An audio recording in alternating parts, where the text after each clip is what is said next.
Welcome to the Peoria Riverfront Museum Senior Morning Lecture Series. Thank you for joining us today.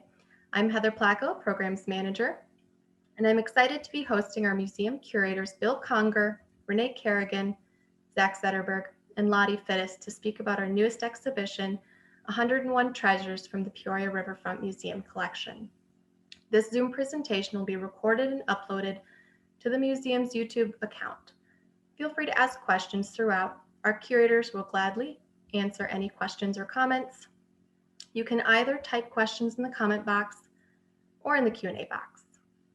And with that said, I'd like to welcome Bill, Renae, Zach, and Lottie, our Peoria Riverfront Museum curatorial team. Hello.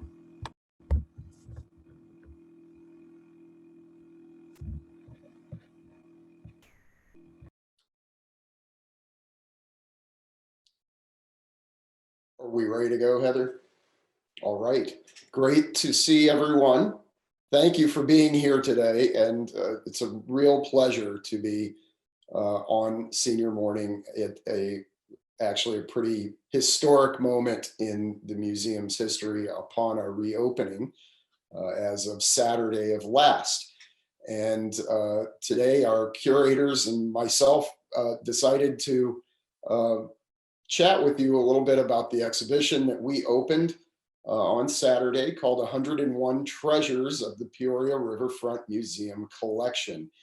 And those of us in the museum world are very proud to make sure people understand that we have collections and that really it is kind of a dual purpose of museums to exhibit and to care for objects. And so within our collection, we have over 15,000 objects that through a roughly 57-year history have entered the collection. Of course, Lakeview Center of Arts and Sciences became Lakeview Museum of Arts and Sciences, and this is back 1964, and of course becoming Peoria Riverfront Museum. So the collections we're going to show you are very important to the museum. And in fact, we've been working hard over the past few years to not only put together an exhibition of our collection,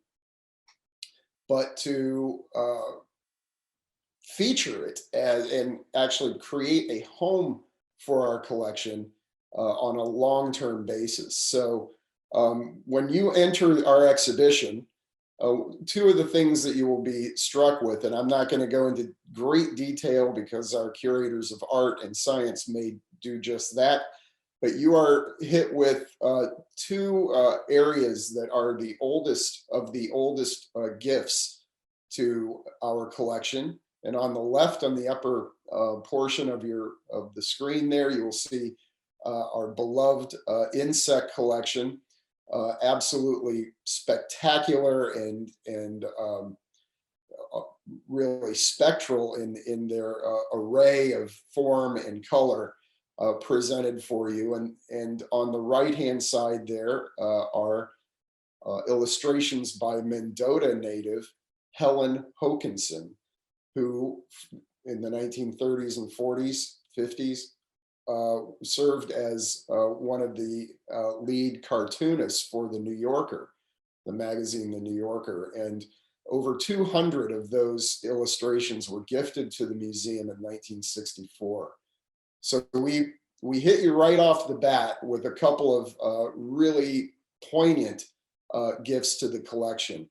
And as we move on, we see really one of our most coveted objects, which is a Frank Lloyd Wright chair. It is designed by Wright, built by his firm in 1902 for a Peoria home, the Little House. If you don't know of this, it is really an incredible story for Peoria.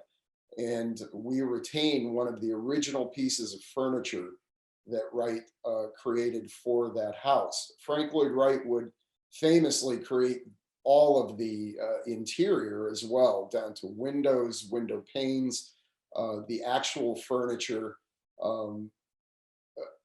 complete control over the end of the output of the project. So we've postured that with a couple works from the regionalists, which are Midwestern-based, mid-century, mid-20th century artists who really sought to elevate the heartland of America, the Midwest, into a vernacular of high fine art. And we have a few of these works that we own, Grant Wood on the right, and John Stewart Curry on the left. And as we move through the exhibition, you'll see an area of that we have taken some time to integrate our art and science, since art and science are really comprise the biggest part of our collection. We had fun with kind of creating various narratives and connections, both visual and otherwise, within the exhibition that really create a fun experience. So of various connections, we have our amazing coverlet collection, which on the right-hand side, Zach's going to talk about that. On the left-hand side is actually a quilt. It's actually an amazing quilt by Judith Linteau, contemporary quilter. And of course, the Duryea, which is kind of our crown jewel of our collection, the Duryea automobile, which is the prototype built in Peoria on Barker Avenue for the first mass-produced automobile in the world. We have a little array of interesting compositions visually, where we've postured some of the approaches to representation of Americans as the country develops. There was little expository text within the exhibition to kind of give you a little insight also as to how we were thinking about the objects as we put them together. The horse on the left-hand side is Woody. He is our brand new accessioned in 2021 addition to our folk art collection. Zach Zetterberg, I'm sure we'll talk about that later. So onward. We have a little room here that focuses on a number of things, but primarily portraiture and the mask we have featured in there. And of course, the mask has taken on a very new connotation within everybody's world now. And in our collection, we thought it would be interesting to talk about masks, whether they're warding off evil spirits or warding off evil viruses, one or the other. They are important throughout the history of creative development. And we have an entire room that focuses on the use of portraiture and the human image. And this is the other side of that room. I wanted to point out one image toward the back right-hand side, which actually does not, that figure that is in that glass case does not belong to Peoria Riverfront Museum. It is actually on loan, and we did this to feature probably the Midwest's most important living artist. He resides in Bloomington, Illinois, and his name is Nicholas Africano, who has had a almost 40-year career exhibiting in the biggest museums and galleries around the world. He's included in collections across the country, from San Francisco to New York City. The Whitney Museum of American Art holds one of his works. We actually own one of his works that is included in the show, but I reached out to Nicholas and asked if he wouldn't perhaps loan us some of his mature work to posture against a 35-year-old work that we have. And these works of glass, the most incredible glass work that you're going to see from a contemporary artist, we have included in here. So this is a real treat and a real surprise, really, for our public. So please make it in to see more of those. And we have a room dedicated to modernism, primarily 20th century. These works are really stupendous. We have a Robert Rauschenberg work on the left-hand side that was accessioned in the early 90s. And it's a spectacular work. We painted the wall white to receive that piece. It is called an assemblage, French kind of term for a kind of physical collage, something that is assembled with actual objects and such.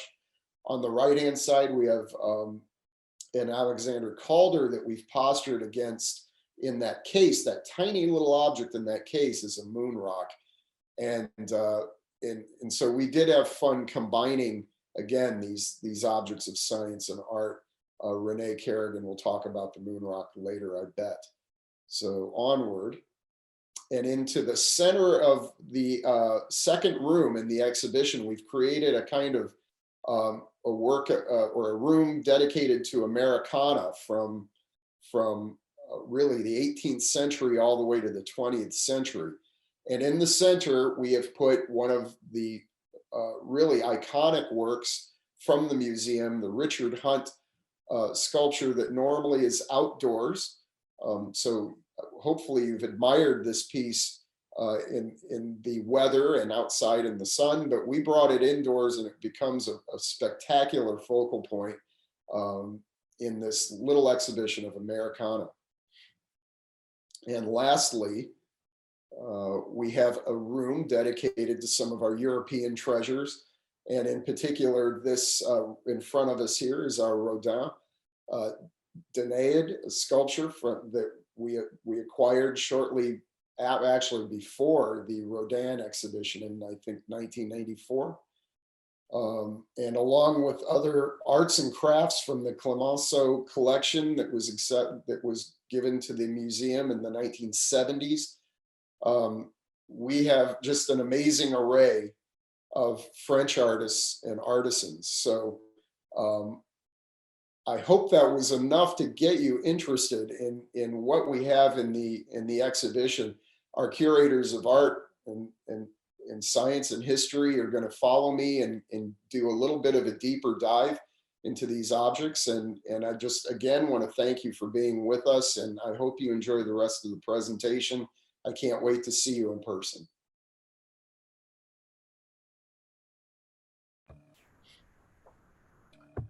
Thanks, Bill. Hello, my name is Zach Zetterberg. I'm the Curator of Art and the Center for American Decoys here at the museum. And I thought it was fitting, since I am the Curator of the Center for American Decoys, to start with this extraordinary example from our collection made by Peorian Bert Graves. And I will probably continue with just several folk art objects, as I'm sort of been focused on folk art in the past 2 years with an emphasis on creating the Center for American Decoys and decoys. So this decoy was gifted to the museum in 1994 by Paul Prutzman, and it is one of the finest examples of a Illinois River Valley decoy that exists, and it just so happens that it is in the collection of the Peoria Riverfront Museum. And for this reason, I chose to put this decoy on the cover of our most recent publication that was put out after an exhibit called American Decoy: The Invention in 2019. And due to the success of the exhibit and of this publication, we decided to create the Center for American Decoys.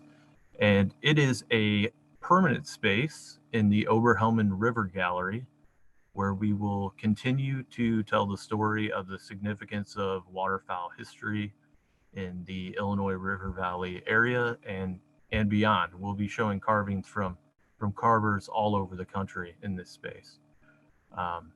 The space itself was generously supported by two very special funds that have happened in the past 2 years, one being the Taylor French Decoy Fund and the other being the Ronald P. Bonatti Fund.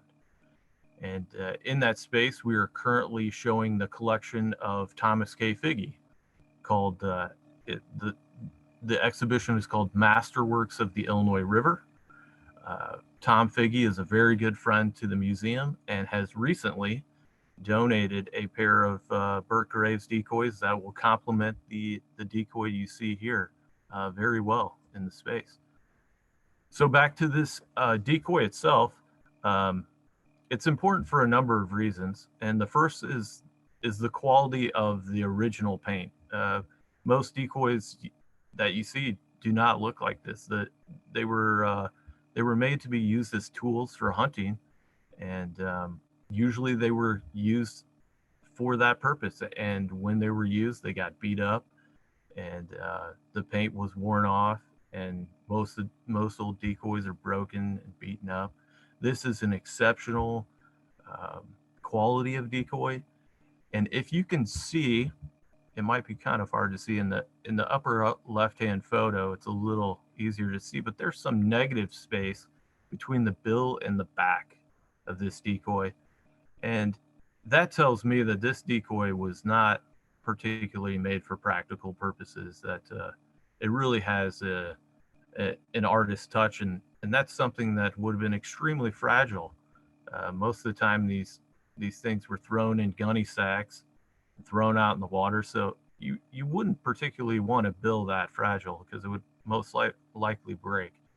So the artist Burt Graves, I think, he was that. He was an artist, and he made a piece of a floating sculpture, is what we now say, and we're very proud to have this as a part of the museum's collection.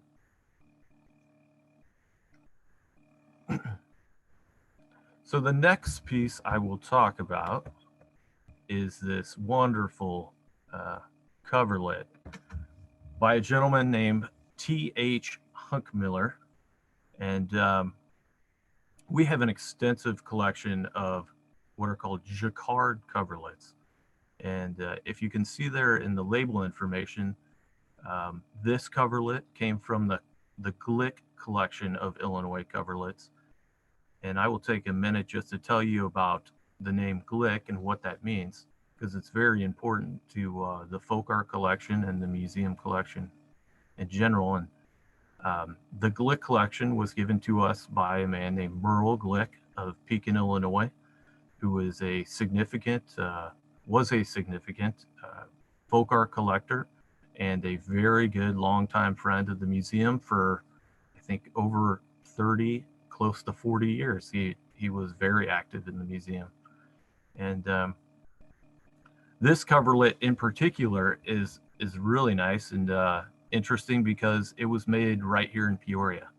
And if you can see this detail block, the artist has actually put his sort of his signature on the corner of the coverlet, made by T. Hunkmiller, Peoria, Illinois. I believe it was in 1854. And this is significant because only 2 weavers across the country made coverlets in Peoria. I believe there were in Illinois, check my notes here, 126 examples of coverlets only exist today. So we have one from Peoria, and our coverlet collection exceeds, I believe, 35 examples. So Merle collected the best of Illinois coverlets. And actually, Illinois was sort of the stopping point for where coverlet production ended. It was very popular on the East Coast. And as people moved westward towards the frontier, and at the time this was made, Illinois was considered the frontier. As people moved westward, they stopped making coverlets very soon after this coverlet was made. And at this time, coverlets were more popular than quilts. More coverlets were used than quilts. So it's an extraordinary example and a beautiful example of what we have in our coverlet collection. And I was really proud to put one that was made in Peoria, Illinois on display for the show. The next piece is really exciting because it was just received and gifted to the museum in February of this year by the nice people at the Midwest Agriculture Museum. This is Woody, and he is a hand-carved life-size horse, and he was used as a mannequin for a bridle company, the H. Kaufman and Sons Harness Company in New York City. This was carved, I believe, in 1880. We do not know who the carver is, and that is very common with folk art objects. A lot of folk art is made by unknown artists, and it is significant because of its aesthetic appeal, because of its historical significance. And this was a really appealing object to me because in a lot of ways, it speaks to the decoy collection and the art of carving in folk art. And this horse was actually constructed very similar to many of the decoys we have, in that it was built with layers of wood were glued together one on top of the other. So this started out as probably a 8-foot by 3-foot block of wood, all one piece, and then carved similar to a block of marble would be carved. And you can see the striations in the wood in person. It's really an amazing piece of American folk art, and I couldn't be happier to be able to put it in this exhibit. And it's a great addition, and I think Woody is going to be liked by all for many years. So I believe that is all I have for the folk art collection. I'm going to hand it over to Renae. Thank you, everybody, for tuning in today. Hi, everyone. I'm Renae Kerrigan. I'm Curator of Science and the Planetarium Director here, and I'm excited to show you some of the objects from our science collection that are in this exhibition. I was able to be at the opening for this exhibit that we had this past Friday, and it was lovely to see people in the galleries again, everyone wearing masks and keeping some distance, but it was just so nice to see people enjoying the objects. And my favorite part was as people entered the room, the first thing they see is this wall of insects, and then the Helen Hokinson prints, which are some of the first objects collected by Lakeview Museum of Arts and Sciences, or entered into our collection. So these insects, which you can see on the wall here, is just a small selection of our insect collection. And you can go to the next slide, Heather. So the Lakeview Museum of Arts and Sciences was gifted a huge insect collection by largely by H.W. Beale, but also by other members of the Peoria Academy of Science. And we've always had insects on display, but we're only ever able to display a sort of small section at a time. And I really enjoy being able to have these up right at eye level so people can inspect the amazing detail that you can see on these beautiful and interesting creatures. So not all of them are as beautiful as the butterflies, but there's some beautiful iridescent butterflies that we have on display, and beetles. So the case to the most left on this slide was designed to be the crown jewels of our collection. So that's just showing some really beautiful insects, different beetles and butterflies, and it looks like there's a moth or two in there as well. And most of them exhibit characteristics of iridescence, which is just when the light gets transmitted actually through the layers of scales on their backs in such a way that it catches the light in that beautiful way, and it's really striking characteristic of the insect population. And you can go to the next slide, Heather. These two insects I wanted to point out in particular because I chose them with help from Mark Boyce, who is a member of the Peoria Academy of Science, and he knows more about insects than I ever will. I mean, I think he has his own collection of thousands of insects, and he's an advisor to us on our insects collection. So the big beetle that you see in the center is one of the largest beetles in the world, and it's probably one of the most rare and perhaps one of the most valuable insects that we have in the Peoria Riverfront Museum collection. It is a Macrodonta cervicornis, which is also known as a saber-toothed longhorn beetle. And you can see why it might be called that. Those mandibles on its front look like saber teeth. And so that name actually means long. Macrodonta means long tooth, and cervicornis means deer antler. And so that just describes the way it looks. And when you see these, this specimen is about 100 years old. So that's another amazing thing about our insect collection, is because these objects were collected before they were given to us. And then they've been in our collection since 1964, many of them. Now these insects, some of them are 100 years old. And so that means their coloration has changed a little bit. So if you see one of these living saber-toothed longhorn beetle, they're more of a bright orange color. But even so, our specimen here is still a very striking creature with that beautiful pattern on its back. And if you get a little bit creeped out by bugs, don't worry. You cannot find this creature in central Illinois. They are mostly found in South America in tropical climates. In contrast, the butterfly that we're zoomed in on in this slide is a regal frittery.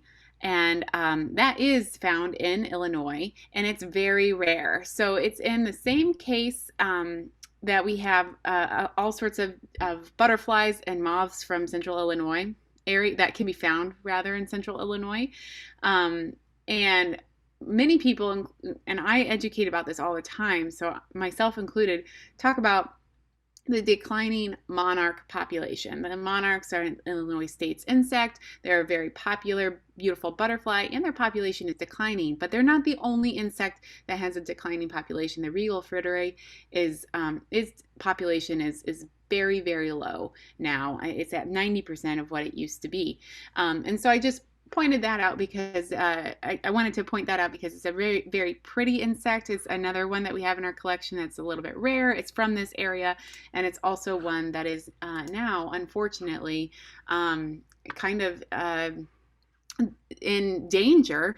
And the reason so many different insects have their populations in decline is because their habitat is disappearing. So the regal frittery lived in tall grasses, or lives in tall grass areas, and that habitat is just disappearing. It's getting less and less. So take a moment, if you are able to visit this exhibition, I hope you'll take a moment to just study these insects, because we have butterflies, moths, beetles, we have some spiders, and some longhorn beetles, just a variety of our insect collection. And I hope we continue to be able to display them because we have so many amazing insects in our collection. I love minerals. So the Lakeview Museum and the Peoria Riverfront Museum, we have a wonderful mineral collection. And some of you who've been involved with the museum a long time might remember this piece. It used to be on display in Lakeview Museum's Discovery Center, and it is a piece of petrified wood. So that means that this is a section of a tree that a long time ago would have gotten buried probably in a stream or someplace with running water. And as the water ran over and around and over this piece of log, it would have replaced the organic material with minerals, and in this case mostly quartz. And so the quartz is a colorless mineral when it's pure, but when it has iron in it or other trace minerals, trace elements included in the quartz, it can turn beautiful colors. So this is it's a stone now. It's mostly made out of quartz, but it was once a section of log. And what's really cool about petrified wood is the minerals they replace actually the cells on sort of a cell by cell arrangement. So you still see the same structure that used to be there. It's a replacement fossil. It's the object is actually turned into stone, but you still can see the same structure that was there, and it really gives you a beautiful impression of what this tree trunk used to be. Now it's all stone, and I just love it. We also have a great fossil collection, not as large as our mineral collection, but we do have some really nice pieces in our fossil collection at Peoria Riverfront Museum.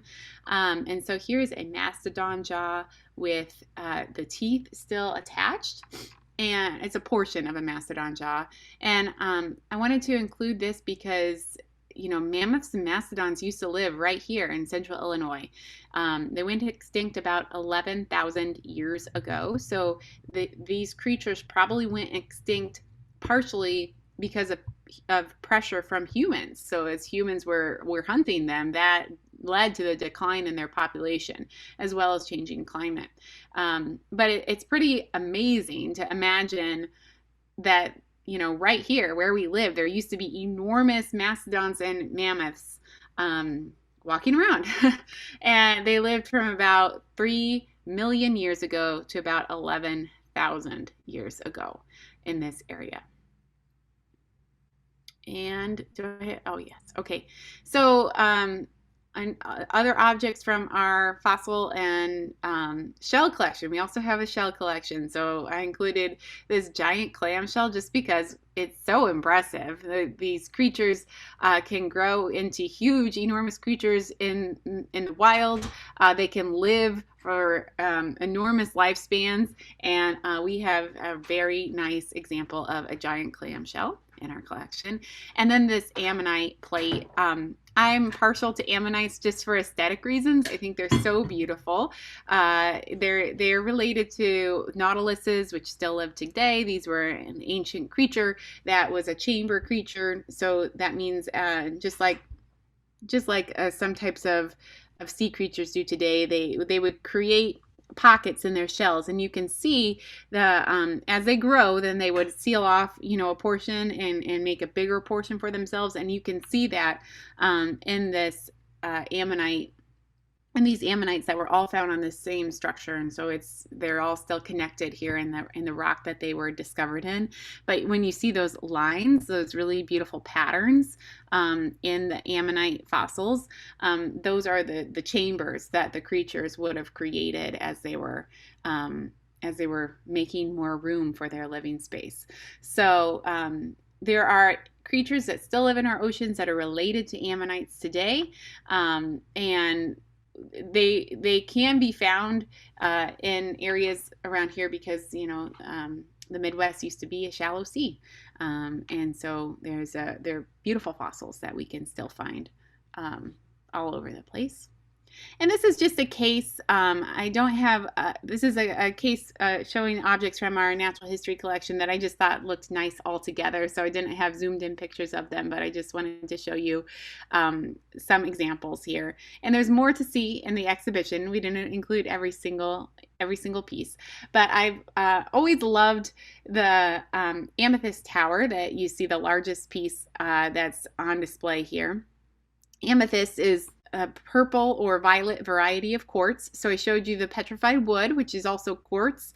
Amethyst is quartz that has also iron in it, but it's been irradiated, which turns it purple. Iron can turn quartz either orange or purple. And I really enjoy contrasting the purple amethyst, the purple quartz amethyst with purple fluorite. So the smaller purple piece next to the Amethyst Tower is similar in color, but it's a different mineral. And one of the first things I learned when working as an intern for Lakeview Museum years and years ago was how to tell the difference between quartz and fluorite, even though they can have similar, both of them it can be a variety of colors. Both of them can exhibit all sorts of different colors depending on what trace elements are included in them. But Quartz always grows if it's unimpeded. So if it grows with nothing restricting its movement, it grows in a pyramid shape. So you'll see points all over quartz minerals. And fluorite grows in cube shape. So if you look carefully at that hunk of fluorite, the purple mineral at the bottom of that case, you'll see that there are square shapes or cube shapes all in there. And then the small fossil that is on the upper right is a Tully monster. And Tully monster is Illinois' state fossil. It's a small creature, soft-bodied creature that has still only been found in Illinois, and it's a very odd looking thing. So we have a picture of what we think a Tully monster might have looked like included on that label. And then the big gray mineral at the bottom of the case is galena. Galena was mined in Illinois, and the town of Galena is named for galena, the mineral, because it was mined in Illinois and other areas of the Midwest. It's a soft, somewhat soft mineral that it can be used to smelt lead. And also, fun fact, was used in ancient Egypt for eye color. So it's so soft, it was used for like the kohl, the dark eye color that people would use in ancient Egypt and in other other ancient cultures for cosmetic purposes. I think that's the end of my slides. So unfortunately, I didn't include a picture of the lunar meteorite, but Bill mentioned it. So I'll just briefly explain that the lunar meteorite was added to our collection as a gift of Jim and Jane Beard. And it was added to our collection when we had our exhibition Moon in 2019. And not actually a rock that was collected from the moon by the Apollo missions, but rather this is a rock that would have been hit off of the moon, entered the Earth's atmosphere and burned up in our atmosphere, impacted the Earth, and then only because we were able to chemically analyze the samples returned from the moon and the Apollo missions and compare it to these meteorites, we've been able to determine some of them are actually from the moon, and there's only been less than 200 identified. So it's pretty exciting to have one in our collection. Okay, on to Lottie. Thanks, Renae, and thank you, everyone, for being here today. So my name is Lottie Fiddes, and I am the Curator of History at the museum. And history was not formally collected when we were Lakeview Museum of Arts and Sciences, but we do have some objects that date back to that period. However, when we opened Peoria Riverfront Museum, it became one of our collection pillars. And so we are very actively trying to collect historic and history-related objects. So the first one I am going to show you today was actually one of the first accessions into what was newly Peoria Riverfront Museum's collection. This vehicle was built in Peoria by Charles Duryea in 1898. It is a prototype for a style of vehicle that would actually be manufactured in Peoria Heights in 1899, 1900. Duryea, he called it the motor trap, trap being a name of a small buggy pulled by a single horse. This particular example actually originally had a van type body and was intended for commercial use. In just a little bit of background on the Duryea brothers, they launched America's first automobile manufacturing company in Springfield, Massachusetts. It produced 13 identical vehicles. Unfortunately, the profits couldn't really match the cost of the business. So in 1897, the brothers sold their shares and in the Duryea Motor Wagon Company. Charles immediately returned to Peoria and he began forming a company that was going to be called the Duryea Manufacturing Company. And he needed a new and upgraded vehicle for his new company to produce. So he began work in a barn behind his home on Barker Avenue, which is where this prototype was produced. Unfortunately, Charles lacked some funding to start the production, so he actually called in another local firm to kind of partner with him. And that company was called the Peoria Rubber and Manufacturing Company out of Peoria Heights. So the production began in February of 1899, but as the story goes, with the Duryea brothers, the country suffered a severe recession about the time Duryea really got underway with his production in Peoria Heights. And in 1900, the production of the Peoria motor trap ceased. Charles Duryea relocated to Pennsylvania with this prototype. This prototype eventually was sold to a plumber in Pennsylvania who used it for many years.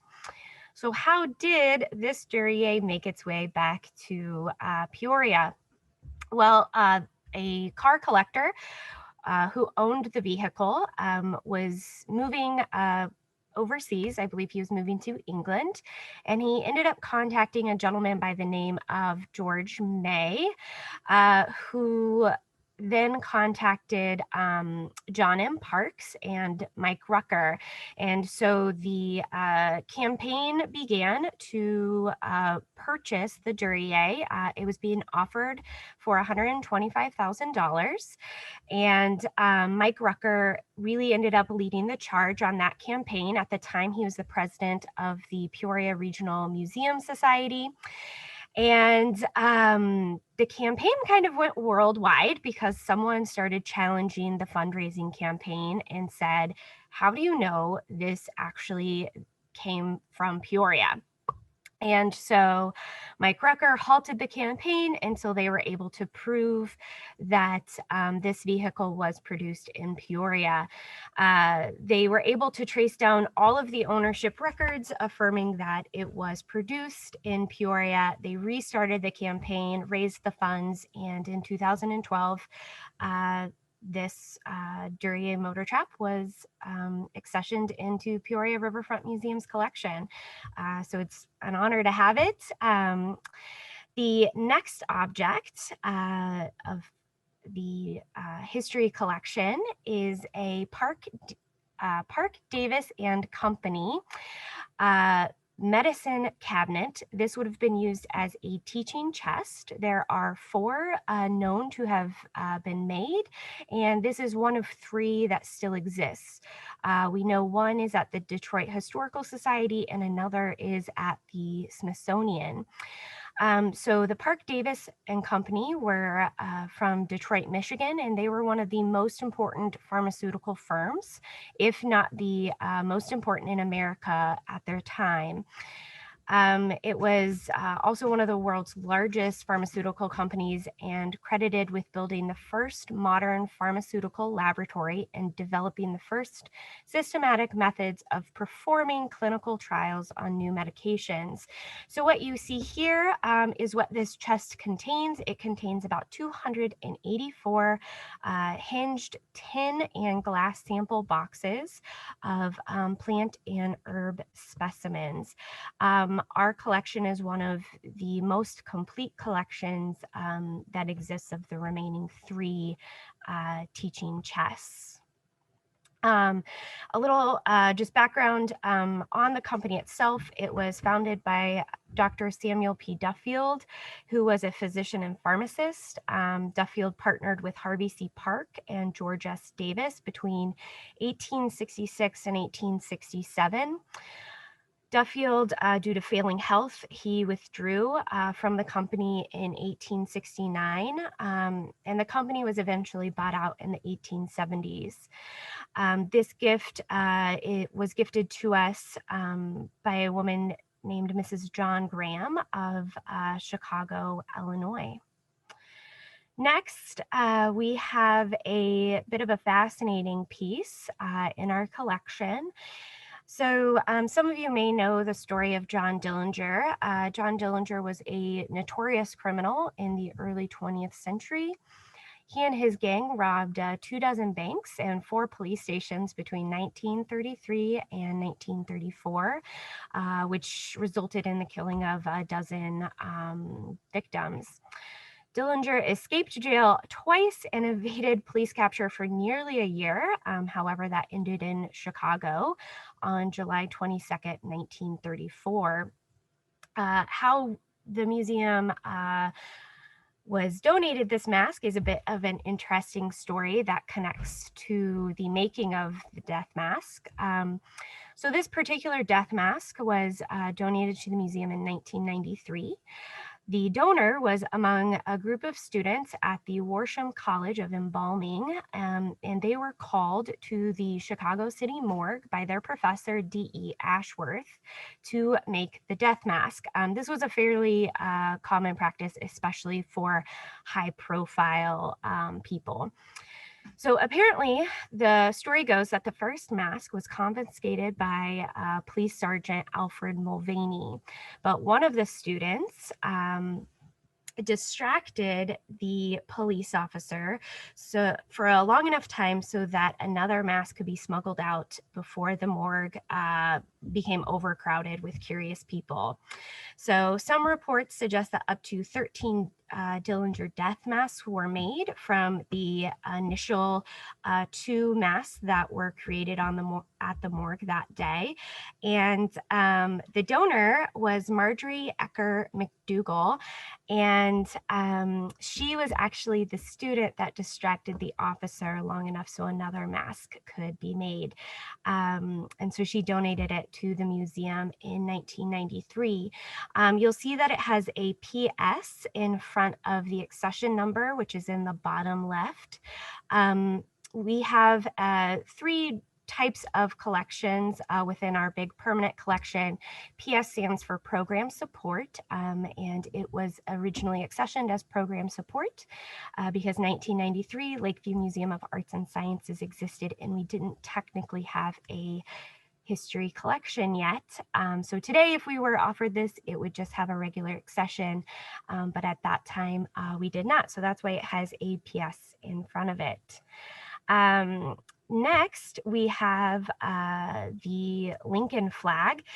So I'm sure all of you are familiar with the story of the assassination of President Abraham Lincoln on April 14th, 1865. John Wilkes Booth slipped into the box where President Lincoln and First Lady Mary Todd Lincoln sat watching the play Our American Cousin. He was shot. The next day, he succumbed to his injuries. So by April 21st, the president's funeral train procession, the first of its kind for any president, carried the coffin of the president back to Springfield, Illinois, where he was to be buried. The train actually traveled through 180 cities and 7 states, and scheduled stops were publicized in local newspapers so mourners could gather. So then when the train procession arrived in Springfield on May 3rd, a horse-drawn procession then proceeded through Springfield. This flag would have been part of that procession, and it of course concluded originally to the Oak Ridge Cemetery on May 4th, 1865. We don't know too much about the donor who donated this object to our collection, but it was a gift of Dr. Robert Rutherford. And finally, the last object I have to talk about is actually from our decorative arts collection, but it is also a Lincoln-related object. So I thought it would be nice to take a quick minute to talk about it. So this object belonged to Abraham Lincoln's wife, Mary Todd Lincoln. It is a silver goblet, and it was passed down through their family by their eldest son, Robert, and then to his daughter, Mary, and then to their son, Lincoln Isham. Isham was the last direct descendant of Abraham Lincoln, and the last descendant, of course, known to have this goblet in their possession. It eventually went up for sale at a Sotheby's auction, where the donor would eventually purchase it and then later on gift it to the museum. So you can see the M and L in the engraving there. So we don't know if this goblet was a single item or part of a set. It was likely part of a set. And we do not know if Mrs. Lincoln purchased the goblets or received them as a gift.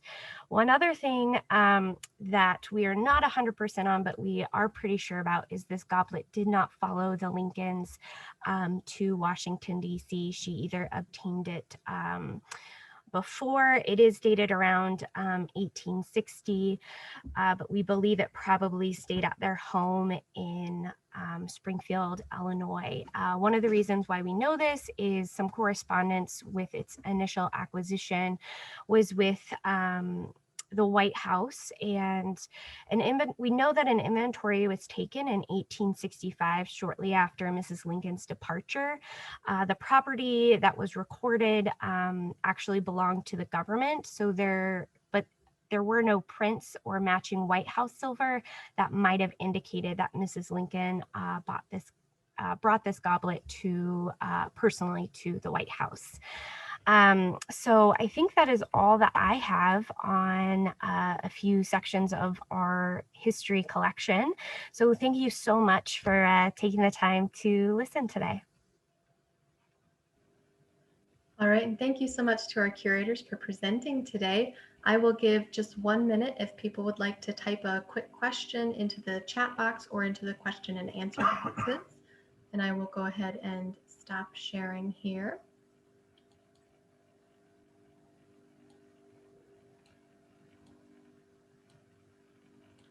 So if you'd like to ask a quick question, please feel free to go ahead and ask that now. And while we're waiting, I'd just like to thank everyone for attending Senior Morning today, and a huge thank you to our museum curators, Bill, Renae, Zach, and Lottie, for their presentation. And be sure to tune in next time, Wednesday, May 12th at 10:30, when Zach Zetterberg will be back with us speaking about the exhibition Folk, which is currently on display at the museum. I have a question if we don't have one pop up. Go ahead. I was wondering if Bill had anything he could tell us about. So we've talked about collecting, some of our favorite things and most standout things that we've collected in the past 57 years. Where do you think we might go in the future, Bill? Wow, that's a great question and a very exciting one, Renae. I'm always excited to discuss not only where we're going, but where we've gone. A number of the items in the show were accessioned in 2021. So this exhibition is of course comprised of objects of historic nature in terms of the museum and their own provenance, but we are acquiring things every year. And we would like to take a minute, since we have some folks looking to kind of explain that some of those areas that our curators discussed are areas that we are considering building. And so to answer your question, Renae, I'd like to see more of the great things that we have. So although if we veer off in new directions, I think that's great, but we had a phenomenal start, in my opinion, and the museum is going strong and has nothing but time ahead of it. So I can envision a point in the future where the objects that we have and are exhibiting now are just a fraction of the treasures. So I didn't mention just accession in 2021, new photographs to the museum that were taken in 1962 of a young comic in Peoria. And that comic was just getting ready to mosey out east and become kind of a big deal. In fact, changed the world of comedy and really impact American culture in an unparalleled way. And that young 21-year-old in 1962 was Richard Pryor. And his last year in Peoria was marked by a photo session on Lower Main Street. And a friend of the museum's, Jerry Milam, and his wife, Marianne Milam, met Richard Pryor at what was the Arthur Murray Dance Studio, and they went upstairs, took a little area of the studio up above, and took a few hours and did what would become his first publicity shots before becoming the comedian that we know now. And those are on display. Those have been accessioned to the collection and are on display. 3-4 years ago when I came on, if you would have told me that we would have objects connected to Richard Pryor, which the Museum of African American History and Culture do not even have, I would have thought that we were dreaming. So it's an amazing gift, and who knows what's out there. But thanks for the opportunity to talk, Renae. We have one other question. Are there any items that we will be seeing on display in this exhibition from breweries in Peoria?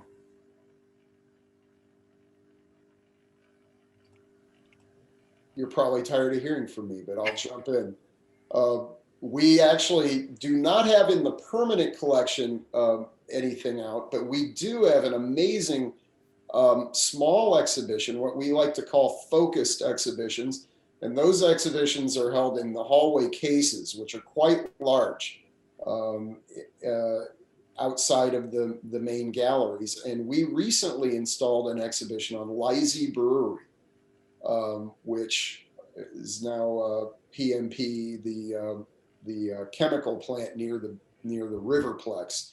That structure is the old Lottie Brewery, and before that, it was called the City Brewery, one of the oldest in the city in 1830s, I believe, 30s or 40s. That spot. So on that spot has been brewed a lot of libation throughout over a century, and so we have a great exhibition dedicated to Lottie Brewery. I'd encourage you to come see.